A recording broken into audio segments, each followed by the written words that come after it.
Selamat datang di channel Pemuja Malam. Jangan lupa like, share, and subscribe ya. Terima kasih.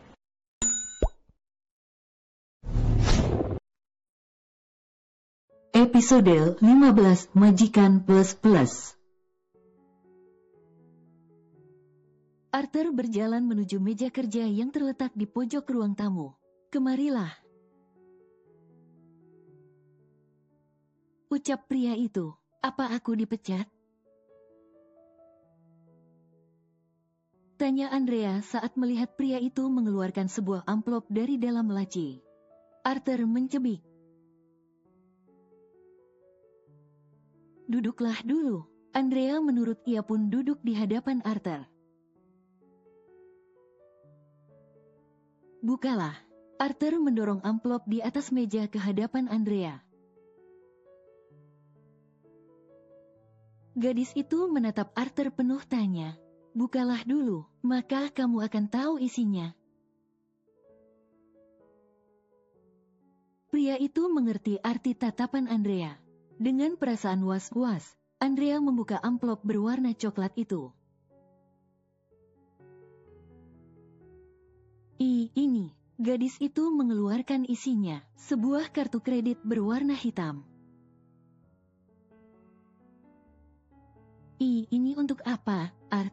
Itu untukmu. Pria itu menyandarkan punggungnya pada sandaran kursi. Kepala Andrea menggeleng kencang. Ia mendorong kembali kartu itu ke hadapan pemiliknya. Aku sudah bekerja, Art. Kamu tidak perlu memberiku itu. Baiklah, mulai saat ini, aku memecatmu. Jadi, kamu sudah tidak bekerja lagi. Kepala Andrea kembali menggeleng kencang. Art, aku baru bekerja. Kenapa memecatku? Pilihannya ada pada dirimu. Terima kartu itu, atau aku pecat. Ucap Arthur tak acuh. Andrea hanya mampu membuang nafas kasar. Terpaksa ia mengambil kembali kartu itu. Pinnya tanggal lahir Audrey. Aku baru membuat kartu itu tadi pagi. Maaf jika atas nama diriku. Andrea tak memperdulikan apa yang diucapkan pria itu. Lagi pula, ia tidak pernah meminta. Arthur kemudian bangkit. Pria itu mengambil minuman dingin di minibar.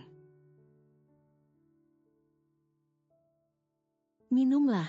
Pria itu meletakkan sebotol minuman rasa jeruk kesukaan Andrea.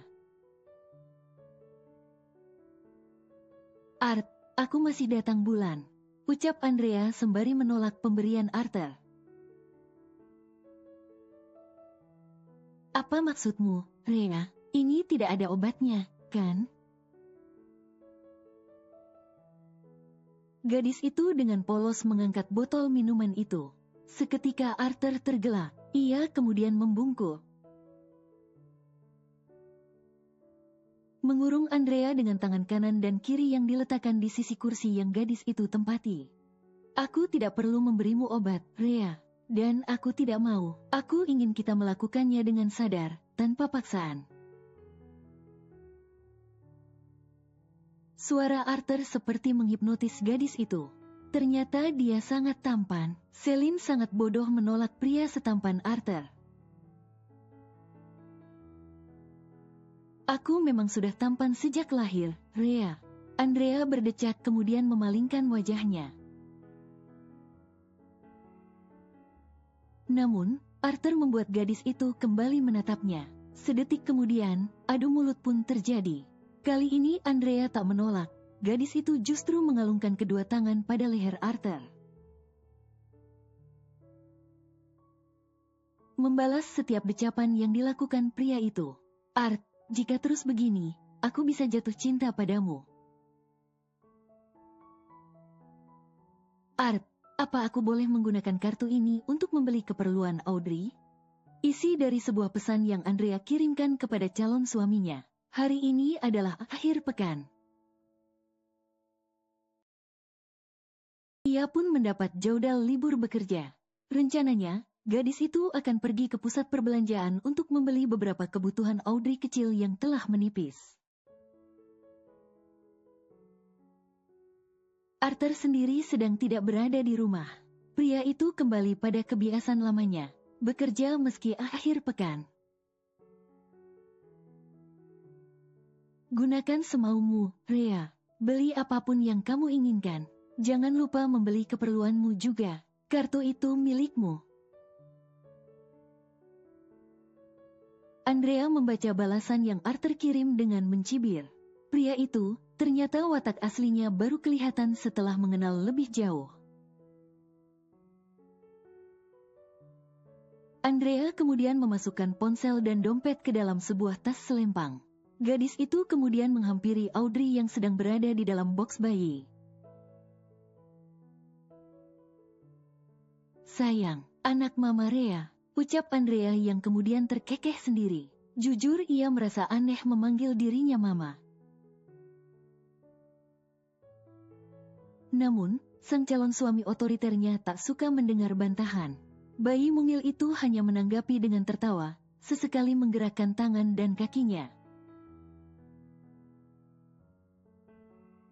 "Cepat besar ya, sayang. Biar Mama punya teman yang diajak belanja." Melihat wajah bayi mungil itu, selalu membuat Andrea teringat dengan mendiang Audrey. "Nona, apa kabar di sana? Lihatlah, putrimu." "Ah, bukan. Maksudku, putri kita sekarang sudah berusia 6 minggu. Dia sangat cantik, secantik Nona." Menjeda ucapannya, gadis itu menghela nafas panjang. "Apa suatu saat nanti, kamu akan bertanya tentang ibumu, Nak? Jika aku jelaskan, bagaimana jika kamu bertanya tentang ayahmu, aku harus menjawab apa?" Andrea pun larut dalam lamunan. Gadis itu memikirkan jauh ke depan, padahal ia tak tahu apa yang akan terjadi esok hari. "Mbak Rhea, saya sudah selesai." Mbak jadi pergi, Susrini datang, dan membuat lamunan Andrea buyar. Gadis itu pun menganggukkan kepalanya. Ya sudah, Sus. Aku pergi dulu ya, titip Audrey." "Sayang, Mama pergi dulu." "Ya, jangan nakal sama Susrini." Tak lupa gadis itu mengecup pipi bayi mungil itu. Susrini tersenyum melihat interaksi Andrea dengan Audrey kecil. Mereka terlihat sangat cocok, seperti ibu dan anak sungguhan. Andrea mendorong troli belanja secara perlahan. Sesekali gadis itu berhenti ketika melihat keperluan Audrey yang dicarinya, dan memasukkan ke dalam kereta dorong itu. "Ah, maaf," ucapnya ketika tanpa sengaja menyenggol seseorang di sampingnya. "Tidak apa-apa," jawab orang itu. Andrea merasa tidak asing dengan suara itu. Dan benar saja, ia mengenali orang itu. "Kamu, bukannya kamu pengasuh keponakannya Arthur?" Orang itu ternyata juga mengenal Andrea. Siapa lagi jika bukan Celine? Andrea menghela nafas pelan. "Apa kamu membeli keperluan Audrey?" "Ya, apa kamu mengingat aku?" tanya ibu satu anak itu lagi. "Ya, Anda temannya Tuan Arthur kan?" ucap Andrea malas. Lebih tepatnya aku sahabat Arthur." Celine meralat ucapan gadis itu. "Dan aku calon istri Arthur," jawab Andrea dalam hati. "Maaf jika aku salah," ucapnya kemudian. Tidak masalah. Apa kamu belanja sendirian? Arthur tidak ikut, bukannya waktu itu kalian pergi bersama?" Apa dia tidak bisa bertanya satu persatu?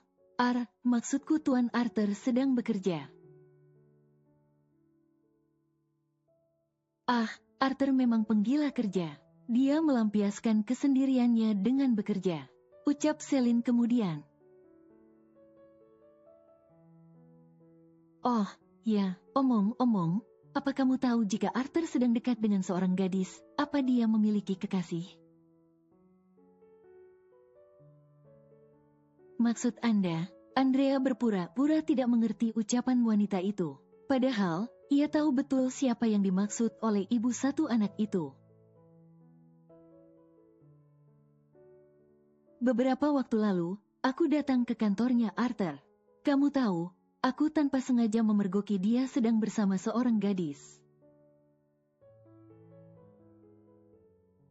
Jelas Celine dengan bersedekap dada.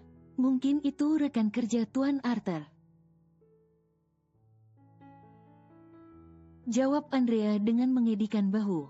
Rekan kerja, jelas aku melihat gadis itu duduk di pangkuan Arthur. Aku tidak tahu bagaimana reaksi Tante Daisy jika tahu kelakuan putranya seperti itu. Mama Daisy akan langsung menikahkan kami jika tahu hal itu. Benarkah Tuan Arthur mempunyai kekasih? Gadis itu berpura-pura terkejut.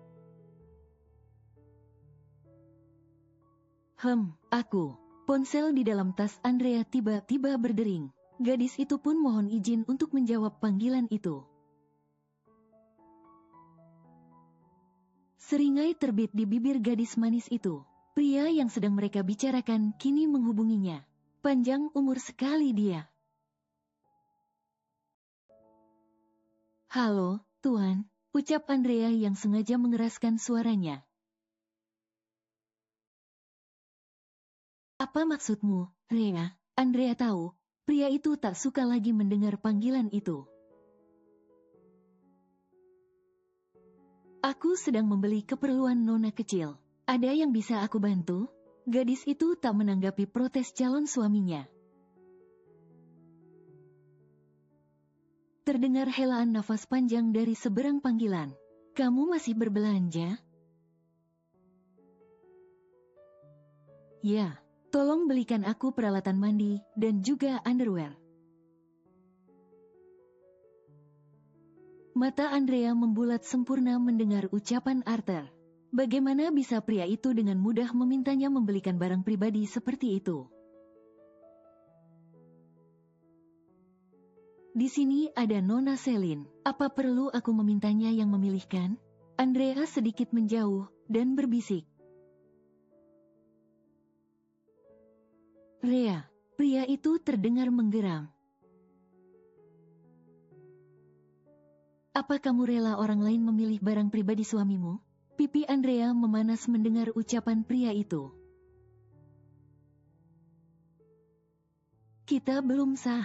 Aku tidak peduli. Aku akan mengirimkan merek barang-barang yang aku perlukan. Dan juga uangnya. Aku akan mentransfernya. Art. Panggilan terputus begitu saja, membuat Andrea menggerutu. Astaga. Gadis itu terlonjak. Saat membalik badan, Celine telah berada di belakangnya. Apa wanita ini mendengar ucapanku? Kamu memanggil majikanmu dengan namanya? Apa aku tidak salah dengar? Astaga, kenapa wanita ini begitu suka ikut campur urusan orang lain? Ingin rasanya Andrea mengamuk pada wanita di hadapannya itu. Mungkin Anda salah dengar. Tidak. Pendengaranku masih bagus, aku yakin itu. Tunggu, aku ingat, waktu itu kamu juga bersikap tidak sopan saat di restoran. Seenaknya memasukkan tagihan makanmu pada milik Arthur. Dan sekarang, kamu memanggil dia dengan nama saja? Padahal kamu baru bekerja dengannya. Nada suara Celine terdengar tak percaya. Bagaimana Arthur bisa mempekerjakan gadis seperti dirimu? Hilang sudah kesabaran Andrea. Gadis itu menarik dan membuang nafas panjang. Maaf Nyonya, bagi Anda aku memang tidak sopan. Tetapi, bagi maksudku bagi Tuan Arthur, itu tidak masalah. Anda mungkin sahabatnya, merasa diri paling tahu tentang pria itu, tetapi Anda harus ingat. Seberapapun dekat persahabatan kalian, Anda belum tentu tahu semua tentangnya. Andrea pun mendorong troli ke samping wanita itu. Namun, saat berada tepat di sisi Celine, gadis itu kembali berbicara. Anda tahu, bahkan dia memintaku membelikan barang-barang pribadinya. Apa Anda tahu ukuran pinggang Tuan Arthur? Tidak, kan? Gadis itu mencebikkan bibirnya. Sayang sekali, aku yang baru mengenalnya saja sudah tahu. Tanpa mendengar jawaban dari Celine, Andrea berlalu begitu saja. Ia tidak ingin semakin tersulut amarah. Karena dirinya bukan gadis yang bisa menahan sabar terlalu lama. Sementara, Celine hanya mampu menganga di tempatnya. Celine tak serta-merta mempercayai ucapan Andrea. Ia merasa geram. Bagaimana bisa gadis itu bicara seperti itu padanya? Ibu satu anak itu pun mengikuti kemana Andrea pergi, setelah membayar belanjaan di kasir toko perlengkapan bayi. Mata Celine membulat sempurna saat melihat Andrea benar-benar memasuki toko perlengkapan pria dewasa. Mbak. Andrea bingung harus berkata apa. Pipi gadis itu terasa begitu panas. Ada yang bisa saya bantu, Nona? Tanya pramuniaga toko dengan ramah. Aku. Pandangan Andrea tanpa sengaja menangkap bayangan Celine yang berada di depan toko. Astaga, wanita itu, apa dia tidak percaya ucapanku? Baiklah, akan aku buat kamu semakin penasaran denganku dan Arthur. Andrea kemudian mendekat dan berbisik kepada pramuniaga itu. Tentu ada, Nona. Kebetulan kami baru memperbaharui stok. Mari ikut saya, Nona bisa memilih sendiri warna apa yang Nona inginkan. Astaga, kenapa dia tidak memberitahu warna kesukaannya? Kalau begini, Celine bisa menertawakan aku. Mereka pun sampai di etalase tempat underwear pria dewasa itu. Andrea menelan ludahnya susah payah. Ia merasa jengah melihat barang pribadi kaum Adam itu. Apa pria itu mengerjai aku? Kenapa dia memintaku membeli barang pribadinya? Nona, ini adalah barang keluaran terbaru. Pramuniaga menunjukkan sebuah kotak yang isi di dalamnya sudah tentu Andrea tahu. Kami mempunyai warna hitam, biru, hijau tua, dan abu-abu. Nona mau memilih warna apa? Tunggu, sepertinya pria itu menyukai warna monokrom. Pakaian kerjanya kebanyakan hitam, putih, dan abu. Aku pilih warna hitam dan abu, Mbak. Masing-masing satu kotak. Pramuniaga itu pun memasukkan ke dalam sebuah keranjang, kemudian membawa ke kasir. Lihatlah, wanita itu tidak berhenti mengikutiku, ucap Andrea saat melihat Celine yang masih berada di sekitarnya. Apa maunya wanita itu? Dia yang menolak Arthur, tetapi ikut campur urusan pria itu. Di sini yang susah move on siapa? Arthur apa dirinya? Gadis itu menggerutu. Ia kemudian memasuki toko yang menjual segala macam perlengkapan mandi orang dewasa. Selamat pagi, Nona. Ada yang bisa aku bantu? Andrea tersentak saat seorang pria cantik menyapanya. Kak, aku mau mencari perlengkapan mandi untuk pria dewasa. Baiklah, Nona mau yang merek apa? Pria cantik itu sangat ramah. Andrea kemudian membuka ponselnya, melihat kembali pesan yang dikirim Arthur padanya. Merek ini, Kak. Mari ikut aku. Setelah sampai pada tempat yang dituju, Andrea kemudian memilih sabun mandi, sabun pencuci wajah, sampo, pasta gigi, hingga deodoran untuk pria. Membelikan suaminya ya, Non? Tanya pria cantik yang menemani Andrea memilih barang. Ah, bukan, ini untuk majikan saya. Ya deh, aku percaya untuk majikan. Majikan plus. Mana ada majikan meminta asistennya membelikan underwear? Ucap pria cantik itu sembari melihat ke arah paper bag yang Andrea bawa. Astaga! Gadis itu terlonjak. Gara-gara Celine, ia sampai tidak sadar jika kotak barang pribadi pria itu menyembul keluar dari dalam tas. Setelah mendapat semua barang titipan Arthur, Andrea kemudian mencari beberapa barang untuk dirinya. Lagi-lagi, gadis itu melihat Celine yang tak jauh darinya. Dasar kurang kerjaan, dia kira aku tidak tahu kalau dia mengikutiku. Sudah basi tahu, mengikuti orang lalu berpura-pura melihat ke arah lain. Sebuah ide pun muncul di benak gadis berusia 22 tahun itu. Ia dengan sengaja berjalan mendekat ke arah Celine, sembari berpura-pura menghubungi Arthur. Aku sudah selesai berbelanja. Gadis itu sengaja mengeraskan intonasi suaranya. Ah, Tuan memang baik. Padahal aku membawa cukup uang. Kenapa mentransfer sebanyak itu? Benarkah? Terima kasih. Kalau begitu, aku akan menghabiskan uang yang Tuan kirim. Andrea terkekeh, bukan karena ucapannya, tetapi karena ia merasa tidak waras berbicara sendiri. Gadis itu pun berhenti tepat di samping tempat persembunyian Celine.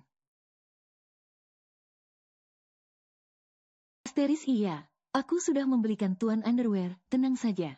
Ukurannya tentu sudah sesuai ukuran Tuan. Andrea melirik dengan ekor matanya. Ia melihat Celine seperti tersentak. Sepertinya ada yang panas. Aku mau beli es krim dulu, Tuan.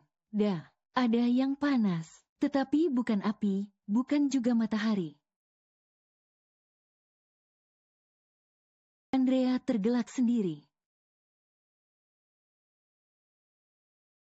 Makan malam di kediaman Dinata malam ini terasa berbeda. Meja yang biasanya hanya dihuni Mama Daisy dan Andrea, kali ini penuh penghuni.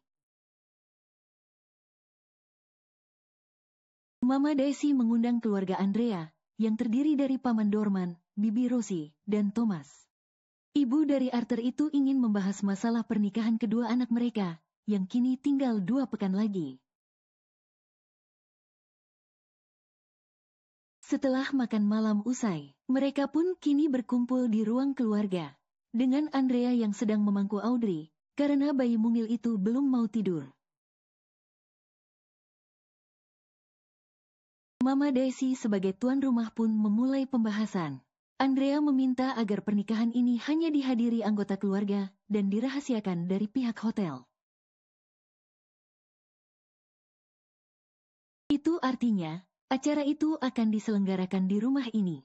Wanita parubaya itu menghela nafas pelan. Tadinya aku ingin mengadakan pesta di hotel, dan mengundang semua karyawan Dinata. Tetapi, demi kenyamanan Andrea, aku menuruti permintaannya. Aku tidak keberatan, Nyonya. Lagi pula, kami hanya orang kecil. Apa kata para rekan Nyonya dan Tuan Arthur jika mengetahuinya? Paman Dorman menanggapi ucapan sang majikan. Bersambung.